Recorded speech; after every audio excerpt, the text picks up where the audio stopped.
रामचंद्र भगवान की जय।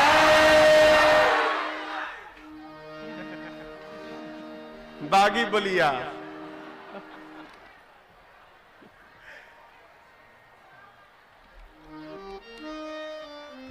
दूतों की बात ना महाराज को बहुत अच्छी लगी।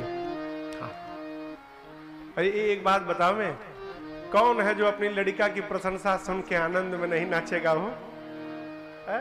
कौन है? बाबा कहते हैं दूत बचन रचना प्रिय लागे,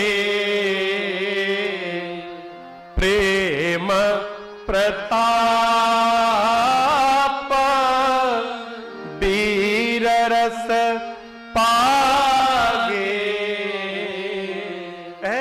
प्रेम प्रताप वीर रस पागी। प्रेम में, प्रताप में और वीर रस में पगी हुई दूतों की वाणी जो है ना, वो महाराज को बहुत अच्छी लगी। चक्रवर्ती जी महाराज इतने आनंद में आ गए ना, गले में जो माला पड़ी थी मलबे निकाल के लुटाने लगे। देखिए, आनंद तब माना जाए जब लुटाते समय ये ना देखे कि हरिहर की है कि पियर की है।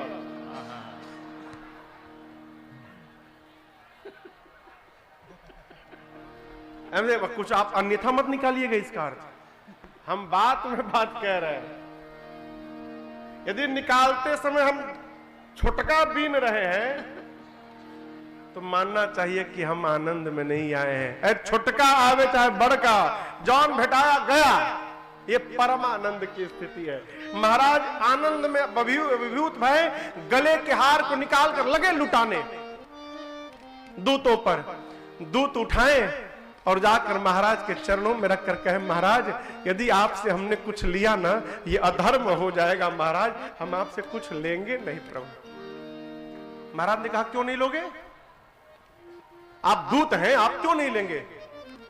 दूतों ने कहा, महाराज हमारे मिथिला में ना बेटी के घर का पानी पीना भी अधर्म कहा जाता है, हम कैसे ले लेंगे आपसे?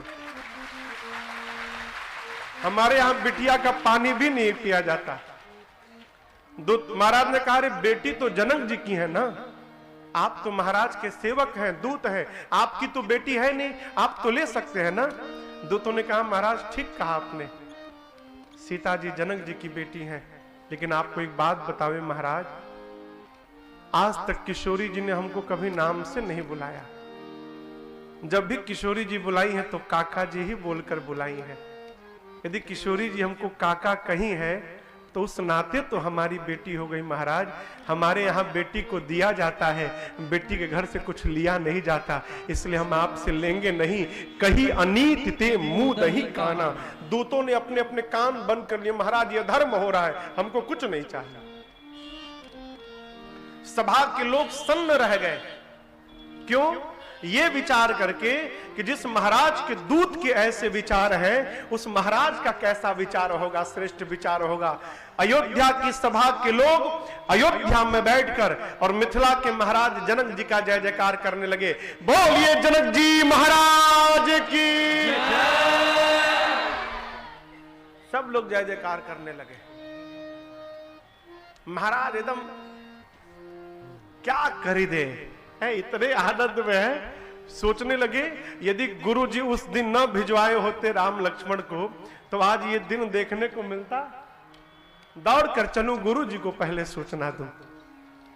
घर में कोई भी शुभ सूचना आए ना तो सबसे पहले घर के श्रेष्ठ को जाके बताना चाहिए, ये धर्म है। यदि घर के बड़े को किसी तीसरे से पता चल रहा है तो फिर वो घर का बड़ा नहीं है तो हम उसको मान नहीं रहे। कोई भी सूचना आवे, शुभ सूचना, तो पहले श्रेष्ठ को पता चले। चक्रवर्ती जी रानियों के पास नहीं गए, कहां गए? गुरु जी के पास, आश्रम में। गुरु जी दूर रहते थे आश्रम में, दौड़ कर गए गुरु जी के पास। बाबा कहते हैं तब उठी भूप वशिष्ठ कहूं दीन पत्रिका जा जाकर महाराज ने गुरु जी को पत्र दिया और कथा सुनाई गुरहि सब सादर दूत बुलाए। चक्रवर्ती जी महाराज दौड़ कर गए गुरु जी के पास, जाकर चरणों में दंडवत करके पत्र दिए। गुरु जी ये जनकपुर से दूत पत्र लेकर आए। गुरु जी बार पढ़िए ना एक बार आप। गुरु जी पढ़ लिए तो महाराज बोले कि गुरु जी पत्र में तो ठीक लिखा ही है, लेकिन जो जनकपुर से दूत आए हैं ना महाराज, वो बहुत बढ़िया बता रहे हैं गा गा के, हमको सब बताए हैं वो लोग। यदि आप कहें तो गुरु जी एक बार उनको हम बुलवाएं, आपके सामने भी बताएंगे। तो गुरु जी बोले अच्छा बढ़िया बता रहे, खूब सुंदर बता रहे हैं गुरु जी। तो गुरु जी बोले तो हमको सुनवाओ एक बार। ત્યાં लिखा है कथा सुनाई गुरहि सब सादर दूत बुलाई। महाराज बोले गुरु जी जितना बढ़िया वो गा रहे हैं ना, उतना बढ़िया हम भी नहीं गा पाएंगे। आप कहे तो तनी उन्हीं लोगों को बुला के हम गवा दे आपके सामने। गुरु जी बोले तुरंत बुलाओ। महाराज ने जनकपुर वाले दूतों को बुलाया, बुला के कहे हमारे गुरु जी, इनको प्रणाम करिए आप लोग पहले। दूतों ने गुरुदेव को दंडवत किया। फिर महाराज ने कहा भैया जैसे आप लोग हमको गा गा के सुनाए ना, तनिक एक बार हमने गुरु जी के गवा गा के सुना दीजिए। जो आप लोग सुनाए एक बार गुरु जी को सुनाइए। तो दूत अब गुरु जी को सुनाने लगे। राजा जनक दरबार से, राजा जनक दरबार से। दूतों ने जैसे श्री चक्रवर्ती जी के सामने सुनाया, वैसे पूरी बात दूतों ने गुरुदेव भगवान के सामने भी सुनाया। गुरु जी गदगद हो गए। महाराज गुरु जी के मुख को देख रहे हैं। गुरु जी ने कहा राजन, ये जो कुछ हुआ है ना, इसमें आश्चर्य करने वाली कोई बात नहीं है। क्यों? गुरुदेव कहते हैं राजन, नदी जब अपने उद्गम से निकलती है तो नदी के ऊपर कितना भी बांध बना दो, वो अपने रास्ते के समस्त बाधाओं को पार करके एक दिन बिना मन हो चाहे ना हो निकलेगी, तो एक दिन जाकर समुद्र में अवश्य विलीन होगी। निकलने के बाद दिन रात दौड़ती है और दौड़ते दौड़ते नदी जाकर बिना बुलाए समुद्र में जाकर विलीन हो जाती, मिल जाती है। उसी प्रकार तिमि सुख संपत्ति अब भी नहीं बुलाए, धर्मशीला पही जाहि सुभाए।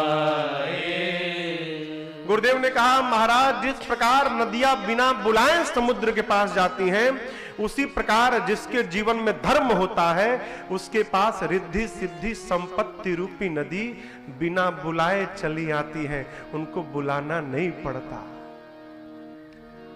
ये जब चौपाई मैंने पढ़ी तो मेरे मन में एक प्रश्न आया। यहां लिखा गया है कि जिसके जीवन में धर्म होगा उसी के पास रिद्धि सिद्धि संपत्ति आएगी, धर्म नहीं होगा नहीं आएगी। मैंने जब इसको पढ़ा तो एक दिन पूज्य महाराज जी की सेवा कर रहा था रात्रि में, तो एकांत में मैंने कहा सरकार एक प्रश्न करना है। कहे बोलो। उठ के बैठ गए महाराज जी। बोले सरकार यहां लिखा है कि जिसके जीवन में धर्म होगा उसी के पास रिद्धि सिद्धि आएगी, संपत्ति आएगी, नहीं होगा तो नहीं आएगी। लेकिन सरकार समाज में तो कई लोग ऐसे भी दिखाई पड़ते हैं जिनका धर्म से दूर दूर तक वास्ता नहीं है और उनके पास भी चकाचक आनंद हो ही रहा है, बरस रहा है। तो वो सही कि ये सही? प्रश्न है ना कि दोनों में सही कौन? यदि धर्म से ही संपत्ति का आना है, रिद्धि सिद्धि का, तो उनके पास कहां से आ गया? महाराज जी बोले बेटा रुपया दो ही प्रकार का, रुपया दो प्रकार का। एक रुपए का नाम है धन और दूसरे रुपए का नाम है बेटा श्री। श्री महाराज जी कहें बेटा जो धर्म संपन्न होता है उसके पास धन नहीं आता, उसके पास श्री चल के आती है, लक्ष्मी चल के आती है, श्री। और जो धर्म से विमुख है उसके बाद धन बढ़ेगा, खूब बढ़ेगा, श्री नहीं जाती वहां धन जाता है। मैंने फिर प्रश्न किया, सरकार हमको कैसे पता चलेगा कि हमारे पास जो आ रहा है वो धन है कि श्री है? हम कैसे जानेंगे कि हमारे पास जो बढ़ रहा है ये धन की श्रेणी में आता है कि श्री की श्रेणी में है? बोले बेटा बड़ा सरल है, जिस रुपए के आने के बाद तुम्हारा दान करने का मन करे, जिस रुपए के आने के बाद किसी बिटिया के विवाह में देने का मन करे, जिस रुपया आने के बाद कथा करवाने का मन करे, जिस रुपए के आने के बाद किसी अनाथ के पढ़ाई की व्यवस्था करने का मन करे, जिस रुपए आने के बाद किसी के दवाई कराने का मन करे, तो तुम समझ लेना तुम्हारे पास धर्म का रुपया आ रहा है, ये श्री है तुम्हारे पास, ये श्री आ रही है तुम्हारे पास। और धन थोड़ा कड़ुआ है, जिसके आने के बाद किट्टी पार्टी करने का मन करे ना, मुझे तनी सब है ना बुझाता, वो श्री नहीं है, वो धन आ रहा है। और एक समझिएगा, रुपए से सुख नहीं होता कभी, रुपए से शांति नहीं मिलती। घर में शांति माई बाप तभी आएगी जब आपके घर में श्री आएगी। श्री आने के बाद आप नून रोटी भी खाओगे ना तो राजा की तरह घर में रहोगे। और धन आ गया, बैकुंठ जैसा ऐश्वर्य हो जाए तब भी रोते रहेंगे, बिना टिकिया खाए नींद नहीं आएगी रात को।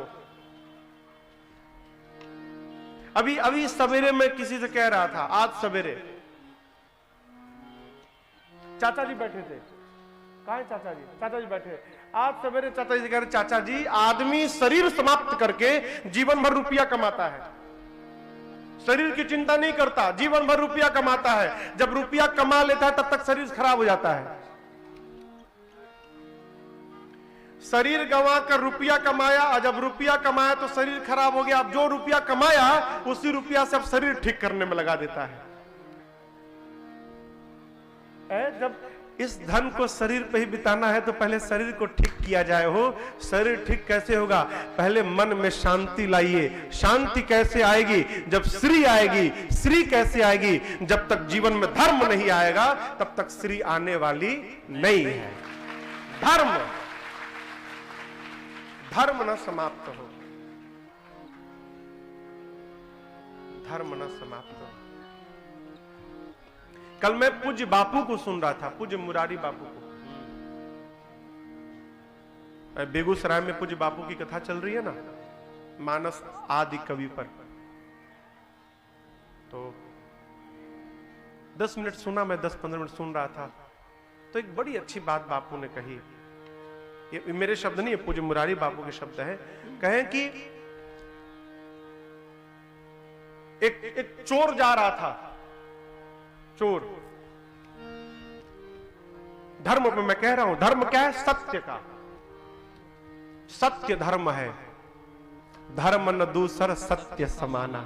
सत्य का जीवन के किसी भी क्षण में सत्य का त्याग न हो। क्यों? सत्य बोलने वाले के सिर में दर्द नहीं होता। झूठ बोलने वाले को रजिस्टर मेंटेन करना पड़ता है, किससे कौन सा झूठ बोले हैं उसको लिख के रखो, नहीं तो इनका वाला उनके सामने बोल दिए तो फंस जाएंगे। भाई झूठ अलग अलग होगा ना, असत्य तो सर्वत्र एक है। यहां बोलिए चाहे अमेरिका में बोलिए, सत्य एक होगा। एक चोर चोरी करने जा रहा था, तब तक बगल में जैसे यहां कथा चल रही है ना, अब समझिए सब कि बेलहरी बात, तो बेलहरी आई बगल में सड़क से चोरवा जाता, पंडाल के बाहर से भीतर कथा चल रही, भीतर नहीं आया, बाहर से जा रहा है। तब तक जो महाराज श्री कथा कह रहे थे वो कहे कि जीवन के किसी भी क्षण में सत्य का त्याग नहीं करना चाहिए। खड़ा हो गया, अरे महाराज बोल रहे हैं सत्य का त्याग नहीं करना चाहिए। ठीक है, आज से सत्य बोलूंगा। दूसरी बात तब तक सूत्र दिया महाराज ने, अपने स्वधर्म का त्याग नहीं करना चाहिए। स्वधर्मे निधनम श्रेयम। तो बोला स्वधर्म का, मेरा धर्म तो चोरी करने वाला है। तो महाराज बोले स्वधर्म का त्याग नहीं करना चाहिए। अच्छा, मतलब कह रहे हैं कि चोरी करना बंद नहीं करना चाहिए। ठीक है, अब 2 सूत्र मिल गया उसको। पहला सूत्र मिला सत्य बोलो, और दूसरा सत्य धर्म सूत्र क्या मिला, स्वधर्म का त्याग मत करो, यानी चोरी करो। तो जा रहा था राजा के यहां चोरी करने, वो जो पहरे पर चौकीदार था उसने कहा कहां जा रहे हो, तो सत्य का त्याग नहीं करना, बोला चोरी करने जा रहा हूं। अरे चोरी करने, कितना सारा खजाना चोरी करने जा रहा हूं, चोर हूं, चोरी करने जा रहा हूं। अब चौकीदार सोचा लगता है बहुत बड़ा चोर है, इतना निडर होके बोल रहा है, हथियार लिया होगा बड़ा सा, मार डालेगा, इसको यदि रोका तो मुझे जरूर मारेगा। तो बोले ठीक है, पूरा ले लोगे? बोले कि देखो, चोर ने कहा देखो, यदि तुम मुझे दरवाजे तक खजाने के पहुंचा दिए तो 50% तुम्हारा, 50% मेरा। सत्य का मैं त्याग नहीं करता, सत्य बोल रहा हूं, आधा तुमको दे दूंगा। चौकीदार लेकर गया उसको, खजाना दिखाया, वो पूरा खजाना बांधा, आया बाहर, सत्य का त्याग नहीं करना, आधा खजाना चौकीदार को दिया, आधा लेके चल पड़ा। जैसे जा रहा है तब तक जो महाराज के मंत्री थे, मंत्री ने देख लिया, कौन हो तुम, क्या लिए हो? खजाना लिया हूं। किसका खजाना? महाराज का खजाना चोरी करके ला रहा हूं। तुम चोर हो? 100% चोर हूं, स्वधर्म है, स्वधर्म का त्याग नहीं करना चाहिए, महाराज ने कहा है अभी। मैं चोर हूं, चोरी किया हूं खजाना। पकड़ के ले गए राजा के सामने उसको। राजा ने कहा चोर हो? चोर हूं हुजूर। तुमने चोरी किया है? पूरा चोरी किया है खजाने का। 100 कोड़ा मारा जाए इसको, 100 कोड़े। क्या कहा? इसको 100 कोड़े मारे जाए। 100 कोड़े? बोले महाराज 100 कोड़े नहीं, 50।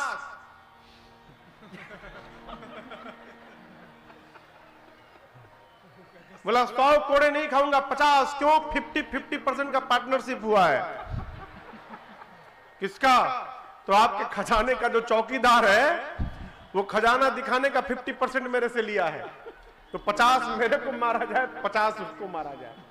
राजा बुलवाए चौकीदार को, 50 कोड़े उसको मरवाए। ये क्या है? सत्य का त्याग नहीं करना। और मरवाने के बाद आपको बताऊं, कोड़े तो मरवाए, उसके बाद उस चोर को राजा ने यहां अपने आप प्रधानमंत्री बना लिया। क्यों?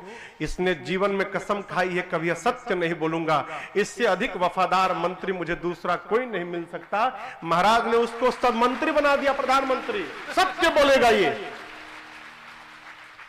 ये सत्य बोलने का, देखिए सत्य कभी परास्त नहीं हो सकता। बादल सूर्य को ढक सकते हैं, बादल सूर्य को समाप्त नहीं कर सकते हैं। उसी प्रकार सत्य थोड़ा लड़खड़ा सकता है लेकिन परास्त नहीं हो सकता। क्यों? सत्य सूर्य के समान है, सूर्य को कोई परास्त नहीं कर सकता। जिसके जीवन में धर्म है उसके पास रिद्धि सिद्धि संपत्ति शांति अपने आप चल के आएंगी, उनको बुलाना नहीं पड़ेगा। महाराज से गुरुदेव ने कहा राजन आप जैसा धर्मात्मा कौन है? और क्या कहूं राजन?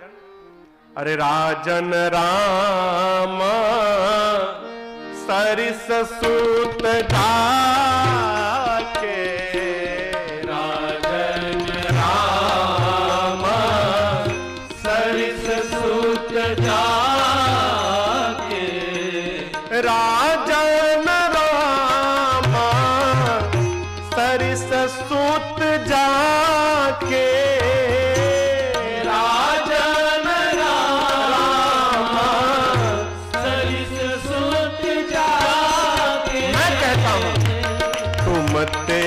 अधिक पुण्य बड़का के, तुमते अधिक पुण्य बड़का के, तुमते अधिक पुण्य बड़का के।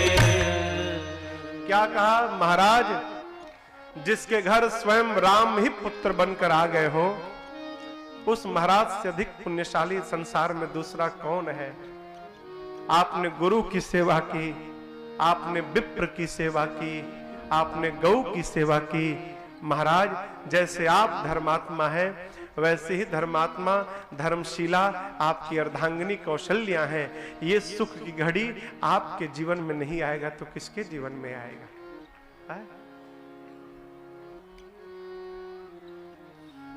एक निवेदन मैं आपसे करूं, कल मैं अपने पूज्य महाराष्ट्र की कथा सुन रहा था गाड़ी में, जब बलिया जा रहा था। बहुत पुरानी कथा महाराष्ट्र की, मैं रमेश भैया गाड़ी में चल रही थी, सीधी गाड़ी में जो चल रही थी महाराज कथा, लखनऊ की कथा। महाराज जी कहे कि जिस घर में पति, स्कंद पुराण का सूत्र है ये, जिस घर में पति अपने पत्नी को संतुष्ट कर दे अपने व्यवहार से, और पत्नी अपने पति को संतुष्ट कर दे अपने व्यवहार से, उस परिवार की रक्षा देवता पग पग पे करते हैं। उस परिवार को अपने रक्षा की चिंता नहीं करनी पड़ती।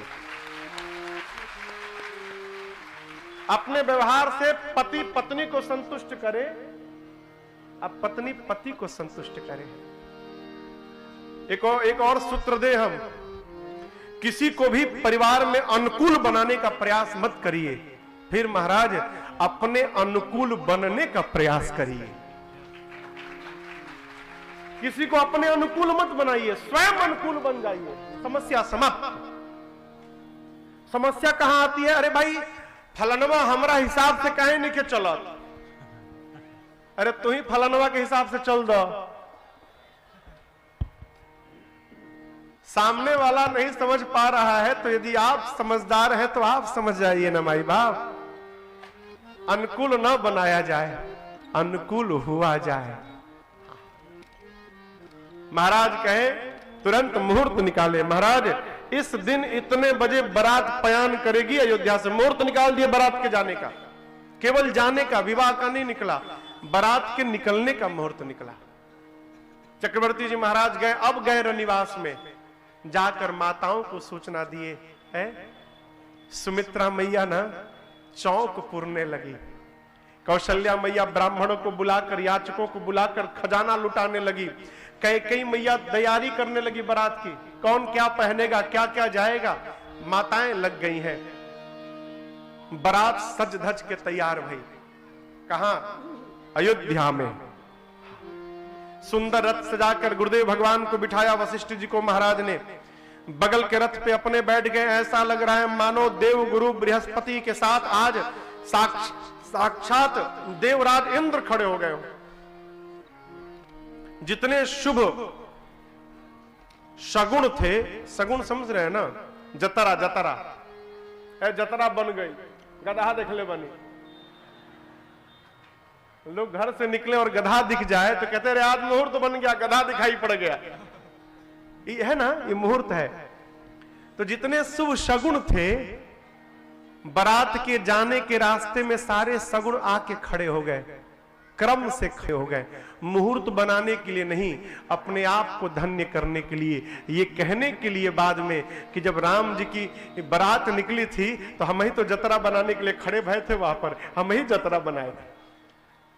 सारे मुहूर्त अपने को धन्य करने के लिए खड़े हो गए। बारात सजी, सज कर बारात चली हो और अयोध्या के संत गाने लगे। आजकल की बारात जाती है तो आज भी लोग गाते हैं, और एक ही गनवा हर बारात में बजता है, आज मेरे यार की शादी है। 2 गीत अमर हो गए हो, 2 गीत। एक ये गीत आज मेरे यार की शादी है, दूसरा बहारो फूल बरसाओ मेरा महबूब आया है।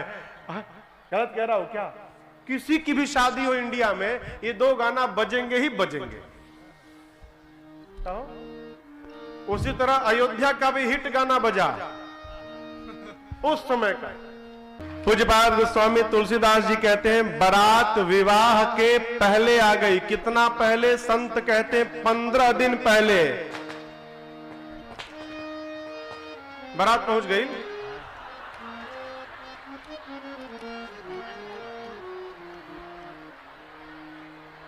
बैठिए बैठिए, आप सब लोग बैठिए बैठिए। अभी विवाह नहीं भया है, अभी केवल बारात पहुंची है जनकपुर में। हाँ, अच्छा जगह ही मरा गइल बा।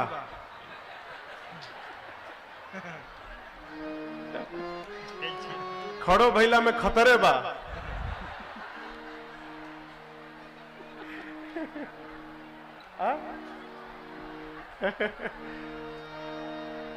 अशांति शांति। हाँ थोड़ा कृपा करी सब मेरे हमारे ऊपर। रवा सब चुप हो गए तब न हम बोले।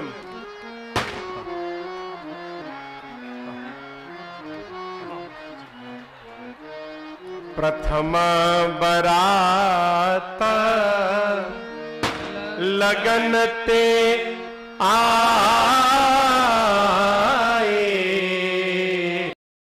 विवाह के मुहूर्त के 15 दिन पूर्व बारात अयोध्या से चल के मिथिला पहुंच गई।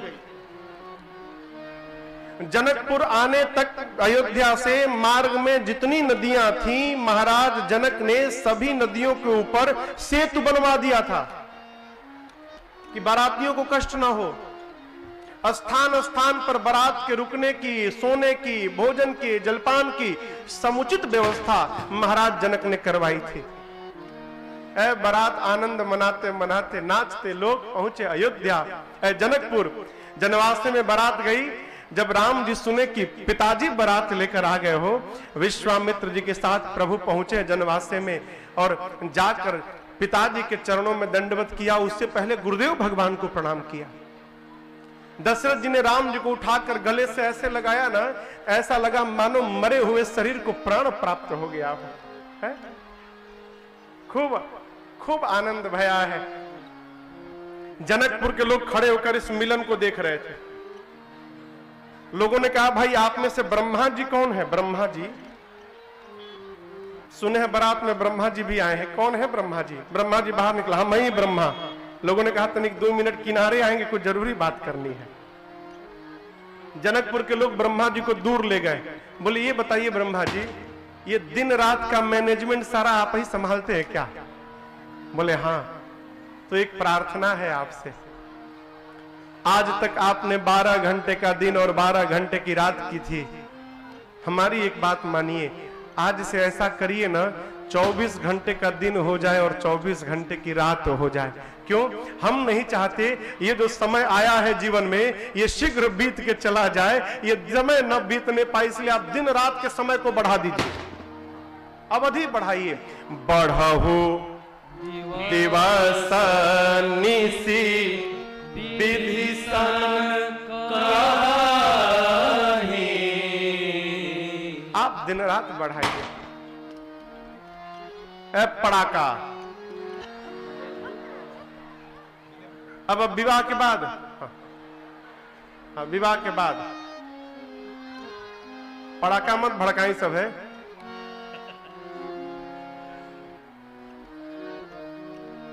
बढ़ाओ दिवस निसी विभीषण कहीं। जनकपुर के लोग आपस में बात करते हैं क्या? जनक सुकृत मूरति बैदे, दशरथ सुकृत राम धरे दे। किसी ने कहा कि सोचो महाराज दशरथ कितने भाग्यशाली हैं, जिनके पुण्य के कारण उनके घर राम जी ने अवतार धारण कर लिया। संसार में दशरथ जी से अधिक भाग्यशाली कौन है? दूसरे ने कहा यदि दशरथ जी भाग्यशाली हैं तो हमारे महाराज जनक कौनो कम भाग्यशाली नहीं है। यदि दशरथ जी के घर राम जी अवतार लिए हैं तो हमारे जनक जी के घर किशोरी जी ने अवतार लिया है। हमारे महाराज भी कोई कम भाग्यशाली नहीं है। तीसरे ने कहा देखो दशरथ जी और जनक जी भाग्यशाली हैं कि नहीं है ये वो लोग जाने, लेकिन हम एक बात बतावें, हम लोग बड़े भाग्यशाली हैं। क्यों? हम लोग इसी जीवन में इसी शरीर से अपने इन्हीं आंखों से सीताराम जी की विवाह का दर्शन करने वाले हैं। हमसे अधिक भाग्यशाली संसार में दूसरा कोई नहीं है। सब अपने भाग्य की प्रशंसा करते हैं, हमसे भाग्यशाली कोई नहीं है। इधर रनिवास में सूचना पहुंची बारात के आने की। सखियां आपस में बात करने लगी। सुन लू हो का अरे सुनिए कि बरतुओं में 2 गो राजकुमार आयल बने सब। क्या कहा एक सखी ने कि मैंने सुना है कि बारात में भी 2 ठे राजकुमार आए हैं। तो दूसरकी ने कहा बस इतने जानता रू, हम तो इसके आगे का भी जानते हैं। क्या? उसमें भी एक सांवला है और एक गोरा है। तो तीसरे ने कहा बस इतने, हमसे आगे का सुन लो। सांवले वाले का नाम है भरत और गोरके का नाम है शत्रुघ्न। चौथी ने कहा हम परिचय बताएं क्या? जो पहले दोनों आए थे और ये दोनों चारों भाई हैं, एकदम खास भाई है चारों। तो पांचवी ने कहा यदि तुम कहती हो कि चारों भाई हैं तो मैं तो ब्रह्मा जी से मनौती मांगती हूं कि ब्रह्मा जी ऐसा कुछ करिए ना कि बारात भले एक के लिए आई हो लेकिन इस मिथिला से कुंवारा कोई लौट के न जाए। चारों भाइयों का विवाह इसी मिथिला में हो जाए, सब विवाह करके ही यहां से लौट के जाए, कुंवारा कोई न जाए। सखियां कहती हैं अरे उपमान को दास तुलसी करता हूं कवि को भी न कहे बल विनय विद्या शील शोभा सिंधु इनसे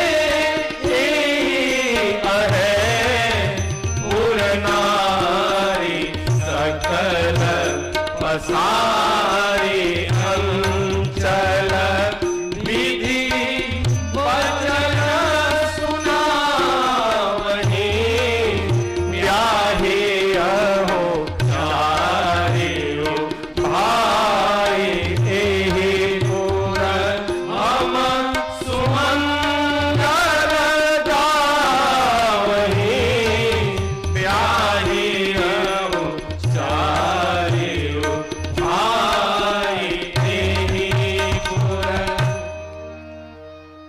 आंचल पसार पसार कर माताएं ब्रह्मा जी से भीख मांगती हैं। ब्रह्मा जी ब्याही हो चारियों भाई एहि पुर, इसी पुर में चारों भाइयों का विवाह हो जाए। ब्रह्मा जी आप ऐसा कुछ कर दीजिए। इधर विवाह का मुहूर्त निकाला गया। मुहूर्त बुझाता ना किस दिन विवाह होना है, और एक ही साथ 2-2 स्थान पर मुहूर्त निकला। कहां निकला? जनवासे में महाराज, जनवासे जहां बारात रुकी थी वहां ब्रह्मा जी निकाले, और महाराज जनक के महल में ज्योतिषी मुहूर्त निकाले। 2 स्थान पर मुहूर्त निकला। एक ही मुहूर्त क्या निकला? अगहन मास जो चल रहा है। अगहन मास शुक्ल पक्ष पंचमी तिथि और दिन था मंगलवार का। मुहूर्त निकला। नारद जी महाराज जनक जी के महल से जाकर जनवासे में मुहूर्त दिए हैं। जय जयकार भया है, विवाह का दिन आ गया। शाम का समय बाबा कहते हैं धेनु धूरी बेला बिमला सकल सुमंगल मूल विप्रन कहो विदेह सन जानी सगुन अनुकूल। धेन धूर यानी गोधूली बेला आई। गोधूली बेला समझ रहे हैं? दिन भर चारा चरने के बाद संध्या बेला में जब गौ मैया अपने घर की ओर वापस जाती है तो मां के पांव से, खुर से जो धूल ऊपर आकाश में उड़ते हैं उस समय को गोधूली बेला कहते हैं। समय कैसा है? सकल सुमंगल मूल, समस्त प्रकार के मंगलों को देने वाला वो समय है। नियम है कि बारात जनवासे से निकलकर द्वार पूजन के लिए गोधूली बेला में ही पहुंचे। क्यों समय बनाया गया? गोधूली बेला में दिन और रात्रि का मिलन होता है। जिस समय दिन और रात्रि, दिवस और रात्रि का मिलन होता है उसी समय दो परिवार के भी मिलन का नियम बनाया गया है। द्वार पूजन में बिटिया का परिवार और वर का परिवार, दोनों परिवार एक साथ आकर मिले, गोधूली बेला बनाई गई है उसके लिए। लेकिन आजकल ये गोधूली बेला रतिया में 12 बजे हो गई है। 10 के पहले कोई बारात पहुंचती है? आप बताओ। अब 5 बजे विदाई, तो कौन बियाह पंडित जी कराओ थे, अब जानते बनी सब हेरुआ सब। वे कहानियां जैसन तोर लेन देन वैसन मोर पठावनी। राम जी की बारात निकली गोधूली बेला में। ब्रह्मा जी जब देखे बारात को ना, बेचैन हो गए। क्यों? ब्रह्मा जी जिस सृष्टि का निर्माण किए थे, उस निर्माण में से आज कुछ दिख ही नहीं रहा था। सब अलौकिक अद्भुत दिख रहा है। ब्रह्मा जी बेचैन शंकर भगवान के पास जाकर बोले, प्रभु हम लोग कहां आ गए हैं? क्यों? मैंने जिस सृष्टि का निर्माण किया है वो कुछ नहीं दिख रहा है। विधि ही भयऊ आ चरज अभिषेखी, निज करनी कछु कतहु न देखी। शंकर भगवान बोले, किनका विवाह होने वाला है पता है? जिनके नाम को लेने से चारों पदार्थ हाथ में आ जाते हैं, धर्म अर्थ काम मोक्ष, सकल अमंगल समाप्त हो जाता है, वही सीताराम जगत के माता पिता हैं। आज जीव का विवाह नहीं है, आज जगत के माता पिता का विवाह है ब्रह्मा जी। और माता पिता के विवाह में बच्चों का फोटो नहीं आता। जब माई बाप का विवाह हो उसमें बच्चों का फोटो नहीं आता। आप करनी मत ढूंढिए, आनंद मनाइए। शंकर भगवान आज अपने 15 सारे नेत्र खोल दिए बाबा। 5 मुख, एक मुख में 3-3 नेत्र, कुल 15 नेत्र। कामदेव के ऊपर एक तीसरा नेत्र खुला था तो कामदेव जलकर भस्म हो गया। आज राम जी के ऊपर एक नहीं 5 मुख के 5-5 तीसरे नेत्र खुले हैं, राम जी पर कोई असर नहीं भया। क्यों? शिव जी का नेत्र ही राम और काम की कसौटी है। दोनों एक जैसे हैं, राम और काम। दोनों का रंग सांवला, दोनों की सुंदरता अप्रतिम है, दोनों धनुष बाणधारी हैं। राम और काम देखने में एक जैसे हैं। किसी को भी आकर्षित करना हो तो या तो राम से आकर्षित होगा, नहीं तो काम से आकर्षित होगा। इनके अलावा तीसरा कोई उपाय नहीं है। तो पहचान कैसे होगा महाराज? कसौटी बाबा का नेत्र है। शिव के नेत्र के खुलने के बाद जो जलकर भस्म हो जाए वही काम है, और 5-5 नेत्र खुलने के बाद जिसमें चमक बढ़ जाए वही मेरे भगवान श्री राम है। वही राम जी है, कोई असर नहीं। भगवान शिव आज अपने 15 नेत्र से प्रभु का दर्शन कर रहे हैं। उनके पुत्र कार्तिकेय भगवान के पास 6 मुख है, कुल 12 नेत्र। कार्तिकेय जी 12 आंख से देख रहे हैं। ब्रह्मा जी बेचारे 4 मुख 8 ही हुए कुल, तो देख तो रहे लेकिन उदास हैं। क्यों? ये बाप बेटा दोनों आगे निकल गए। शंकर भगवान 15 नेत्र से, उनके लड़का 12 नेत्र से, हमरे लगे 8 ही गो नेत्र। उदास है थोड़े। और आपको बतावें, गौतम जी ने अहिल्या जी को श्राप देकर पत्थर बनाया और इंद्र को श्राप देकर कहा, इंद्र जाओ, तुम्हारे शरीर में एक नहीं हजारों अधो अंग बनेंगे। अब हजारों। मोचन क्या कहा? जब भगवान दूल्हा स्वरूप में बनकर तैयार होंगे ना इंद्र, तो उस समय तुम्हारे शरीर में जितने हजार अधो अंग हैं सब के सब नेत्र में परिवर्तित हो जाएंगे, और तुम भगवान के दूल्हा स्वरूप को अपने 2 नहीं अपने हजारों नेत्र से दर्शन करना। ये तुम्हारा सौभाग्य वर्धन हो जाएगा। आज इंद्र भगवान को हजार नेत्र से देख रहे। भगवान द्वार पूजन के लिए पहुंचे। द्वार पूजन के बाद सखिया राम जी को लेकर जा रही, तो भगवान तो पहले ही से आ गए थे ससुराल में, तो सब द्वार, सब गली, घर, आंगन सब जान रहे। भगवान जल्दी जल्दी चलने लगे। सखियों ने कहा, प्रभु दुल्हा वाला फीलिंग नहीं आ रहा है, आप इतने जल्दी चल रहे हैं, आज लगे कि आप दूल्हा चल रहा है, धीरे धीरे चलिए। कहती हैं, अरे राघव ए पहुना तनी धीरे चलो, इस ससुराल गलियां पहुना धीरे चलो ससुराल गलियां, ससुराल गलियां नहीं तुहार गलियां, ससुराल गलियां नहीं तुहार गलियां। के राघव धीरे चलो इस ससुराल गलियां, राघव धीरे चलो।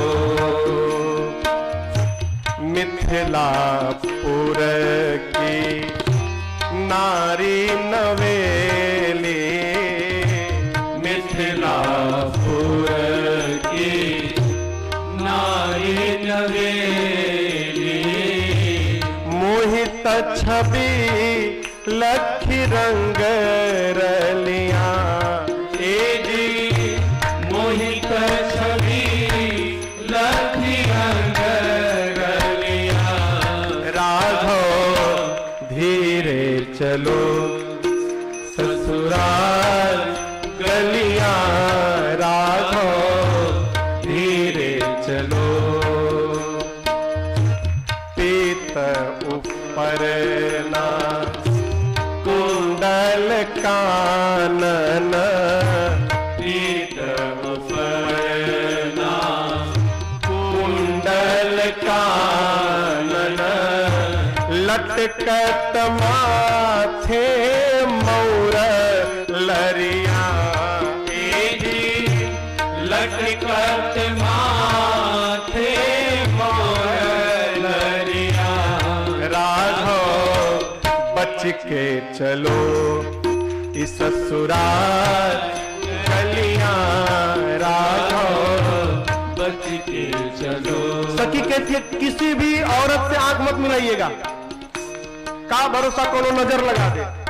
आप नहीं जानते मिथिला की नारियों को। कहती हैं तुम ही दिलो की न नजरा लगावे, तुम ही दिलो की न नजरा लगावे। एक सखी ने कहा राम जी हम अपन आंख के काजल को निकाल के यहाँ लगा दे, यहाँ टीका, काला टीका लगाएंगे तो नजर नहीं लगेगी। लक्ष्मण जी हंस दिए। सखियों ने पूछा आप क्यों हंस रहे हैं? बोला कि आप लोग की बुद्धि पे हंस रहा हूं, मेरे भैया पहले ही से काले हैं, टीका इतना छोटा लगाओ कि भैया पूरा नहीं है काला है। इनको देख के नजर लगती नहीं, इनको देखने के बाद लगी हुई नजर उतर जाती है। मेरे भैया को किसी की नजर नहीं लगेगी। मिथिला की नारियां बोली आप यहाँ की स्त्रियों को नहीं जानते, एक करिया आदमी को भी नजर लगा देती है। मिथिला नगर की सब अलियां,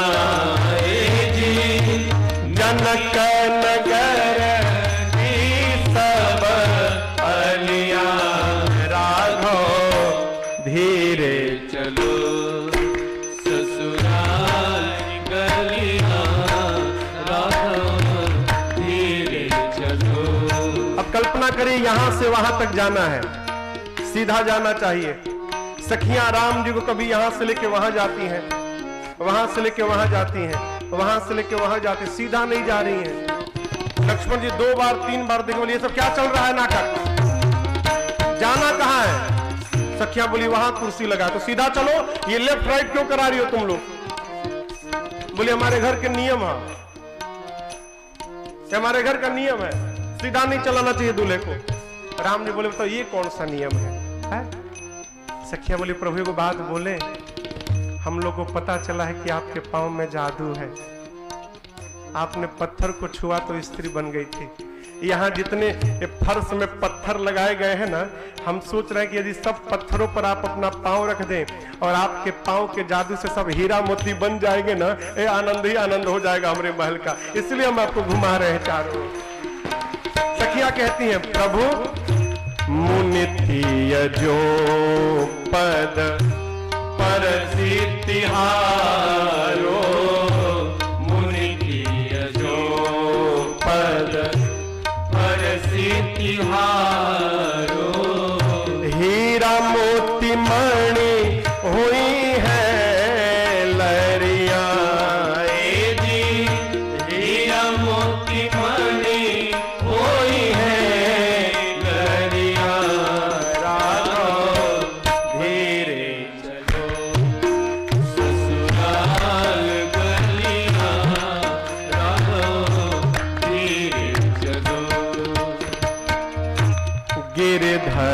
प्रभु लखी प्रेम विवश भई। गिरधर प्रभु लखी प्रेम विवश कैसे रवि ही निरखी जो कमल कलियां जी। रवि ही निरखी जो कमल कलियां। राघव ससुराल कलियां। राघव धीर चलो ससुराल कलियां। ससुराल कलियां। ससुराल कलियां। ससुराल कलियां। ये पहुना बज के चलो ससुराल गलियां। पहुना बज के चलो। अरे राघव बज के चलो। अरे राघव बज के चलो।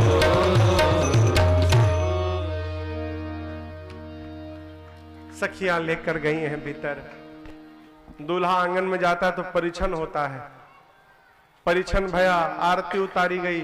उसके बाद दूल्हे को ले जाके सखियां विवाह के मंडप में बिठा दिए हैं। आपको बतावें, सारे देवता सदेह प्रकट हो रहे हैं। गणपति जी का सबसे पहले स्मरण किया तो गया तो विवाह के मंडप में गणपति जी प्रकट हो गए। प्रकट होकर पूजा स्वीकार कर रहे हैं और पूजा के बाद आशीर्वाद देकर विदा लेकर गए। जिस देवता का आवाहन होता है, देवता मंडप में साक्षात प्रकट हो जा रहे हैं। सुर प्रगट पूजा ले ही दे ही आशीष। प्रकट हो के देवता सूर्य नारायण प्रकट होकर मंडप में बैठे हुए हैं। क्यों? अपने वंश के नियम को बताने के लिए। हमारे वंश में ये परंपरा है, हमारे आज भी विवाह होता है तो लड़के के घर के एक बुजुर्ग विवाह मंडप में बैठे रहते हैं। कोई 3-5 हो तो उसको ठीक से करवाएं। तो साक्षात सूर्य नारायण ही बैठे हैं मंडप में अपने वंश की परंपरा को बताने के लिए।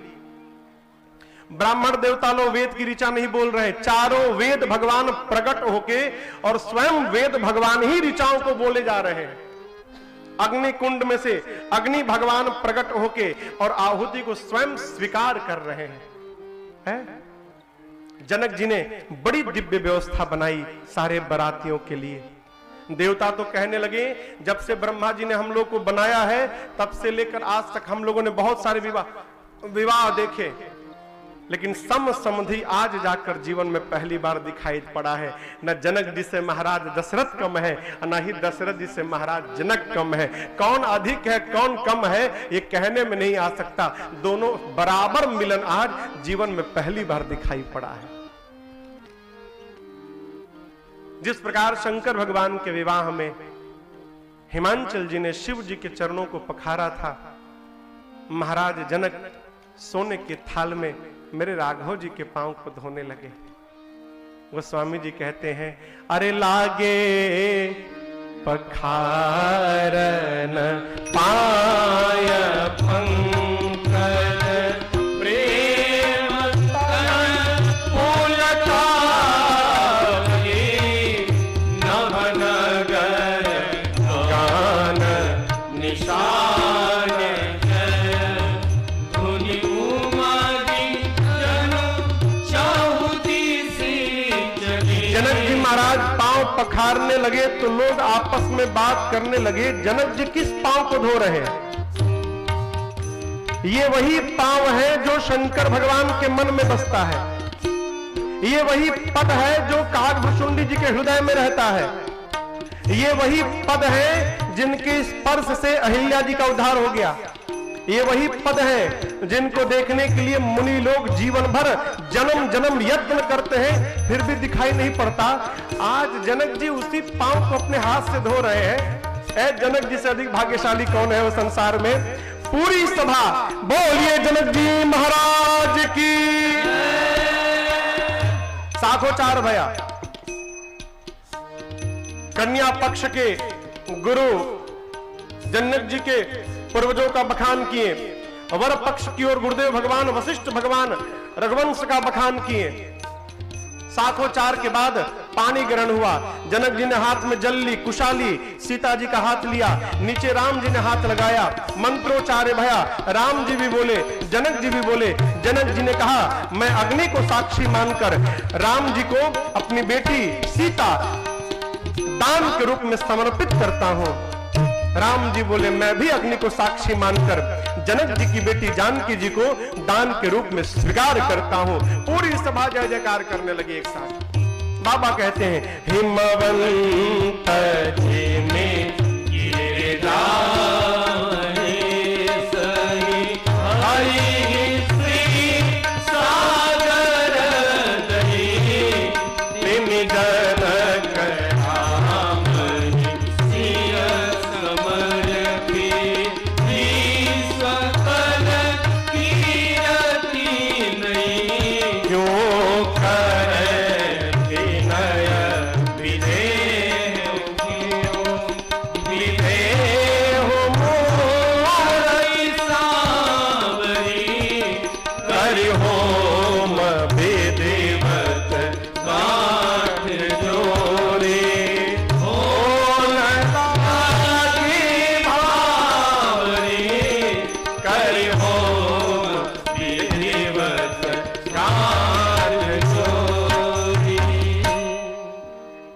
दान के बाद गठबंधन भया।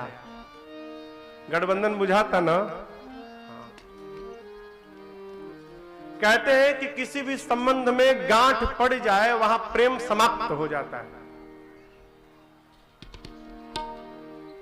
कहते हैं ना। रहीमदास जी ने एक दोहा लिखा, रही मन रस की खान में, रस की खान मने ऊख में, गन्ने में, गन्ना समझ रहे हैं ना। रही मन रस की खान में पोर पोर रस होय, किंतु जहां पर गांठ है रस पावे नहीं को। रहीमदास जी कहते हैं कि नहीं थप्पड़ी अगले वाले में बजाइएगा, ये में कौन बात बा, अगले वाले में बजाइएगा, अभी सुना रहा हूं। रहीमदास जी कहे कि रस के खान में पोर पोर में रस है, परंतु जहां गांठ है वहां रस नहीं है। तो हमारे को चाचा है पंडित तारकेश्वर मिश्र राही, यही मऊ के भीमपुरा है ना, नगरा भीमपुरा, नगरा भीमपुरा के चाचा है, हमारे कवि हैं। तो चाचा बोले बाबू जब ये दोहा मैं पढ़ा तो मैंने भी एक दोहा लिखा।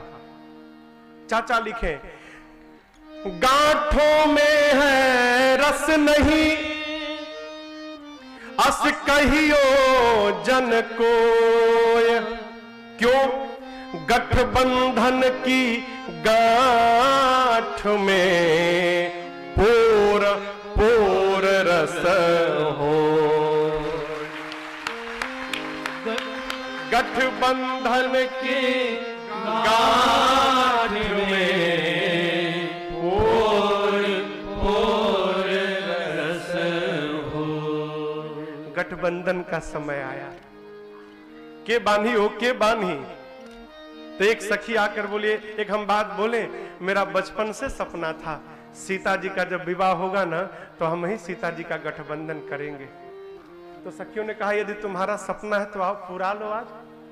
सखिया कहती है, अरे चिर संचित मनोरथ,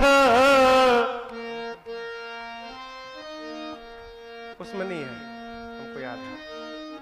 आओ हे सखी सिया सजना के घाट, सिया सजना के घाट, सिया सजना के घाट। गठबंधन भया। और गठबंधन के बाद अब भावरी पड़ी, 4 भावरियां पड़ी। बाबू अनिल भैया पूजन के लिए पहुंची। गठबंधन के बाद मुनियों ने राम जी को आज्ञा दी कि अब आप सीता जी के मांग में सिंदूर दान करिए। आप प्रभु को तिलक लगाएंगे और आप मां को लगाइएगा। जैसे मुनियों ने आज्ञा दी, बाबा कहते हैं, अरे राम सिया सिर सिंदूर दे, राम सिया, सब लोग आइए, सिंदूर दे, शोभा कही न जाति विधि के, शोभा कही न जाति विधि के, बहुरे वशिष्ठ बहुरे वशिष्ठ, देन अनुशासन पर दुलहीन बैठे एक आसन पर दुलहीन बैठे, एक आसन पर दुलहीन बैठे, एक आसन। जैसे प्रभु ने मां के मांग में सिंदूर लगाया, पूरी सभा जोर से बोल पड़ी, बोलिए सियावर रामचंद्र भगवान की जय। अब गुरुदेव भगवान ने आज्ञा दी कि राम लक्ष्मण जी, राम और सीता जी दोनों एक आसन पर बैठे। मैया जाके प्रभु के साथ बैठी। दशरथ जी ने जैसे राम और सीता जी को एक आसन पर बैठे देखा, लगे सोचने, विवाह के मंडप में बैठे तो इतने सुंदर लग रहे हैं, जिस दिन दोनों मेरी अयोध्या के सिंहासन पर बैठेंगे उस दिन क्या दिव्य स्वरूप निकलेगा। आज ही राम राज्य की कल्पना हो गई मन में, नींव पड़ गया। इधर गुरुजी पहुंचे, जाकर महाराज जनक से कहे, महाराज और बेटी है का घर में? जनक जी बोले, गुरुजी कृपा हो जाती, 3 गो बच गई है अभी। बोले, यदि आपके पास 3 गो बेटियां हैं तो हम लोग पास 3 गो बेटवा हैं, बुलाओ सबको, एक ही मारो भात सब निपटी आज। और आपको बतावें, लक्ष्मण जी का विवाह सीता जी की छोटी बहन उर्मिला जी से, भरत भैया का विवाह महाराज के भाई कुशध्वज जी की बड़ी बेटी मांडवी जी से, और शत्रुघ्न भैया का विवाह मांडवी जी की छोटी बहन श्रुति कीर्ति से। वो स्वामी जी कहते हैं, जस रघुबीर ब्याह विधि बरनी, सकल कुंवर ब्याहे तेहि करनी। हमारे गुरुदेव भगवान कहते हैं, बेटा यदि बाद में केवल 3 भाइयों का विवाह हुआ रहता तो गोस्वामी जी सकल नहीं लिखते, लिखते 3 कुंवर ब्याहे तेहि करनी। लेकिन गोस्वामी जी 3 नहीं लिखे, सकल कुंवर लिखे। मतलब तो गुरु जी कहते हैं, इसका अर्थ यह है बेटा कि बारात में अयोध्या से जितने कुंवारे लड़के गए थे, जनकपुर से कोई कुंवारा नहीं लौटा, सबका विवाह वही होगा। लोग अपन अपन चॉइस के मैचिंग मिला के पकड़ पकड़ के वही मंडप में ब्याह करवा लिया। कहो, सकल कुंवर ब्याहे तेहि करनी। मंडप एक दुल्हा बड़ा हवन धीर हो, पहुना के गरी लक्ष्मण जी सुने, गाड़ी निकाल लिए, बाण मार दूंगा इसको, बाण चलाऊंगा। राम जी बोले, रखो बाण। जब देखो बाण निकाल के खड़े हो जाते हो। लक्ष्मण जी बोले, अरे भैया पिताजी को, दादाजी परदादा को गाली दे रही है सब। पहली बार गाली सुने थे लक्ष्मण जी। भगवान बोले, अच्छा रुको कुछ करता हूं। भगवान ने सखियों के नेत्र को देखा, भगवान मुस्कुरा दिए। क्या हो गया? भगवान हंस के सब सखियों की मति को पलट दिए। अब तक जो सखियां राम जी को गाली दे रही थी, वो सखियां लगी जनक जी को गरियाने। लक्ष्मण जी बड़े प्रसन्न भाई, जनक जी सुने गाली, हम लोग गाली सुनने का काम किए हैं। एक बूढ़ी माई दौड़ कर, चुप चुप चुप चुप चुप, पागल, अपने घर को गाली देते कि इनको गाली देते हैं? सारा समाज भोजन करने बैठा था। अब सखियां फिर लगी राम जी को गरियाने। एगो बूढ़ माई आके बेना बुझाता ना, बेना लेके बैठ गई राम जी के पास, बेना डोलाने लगी, पंखा बेना। अब पूछती है राम जी से, अरे बताव बबुआ,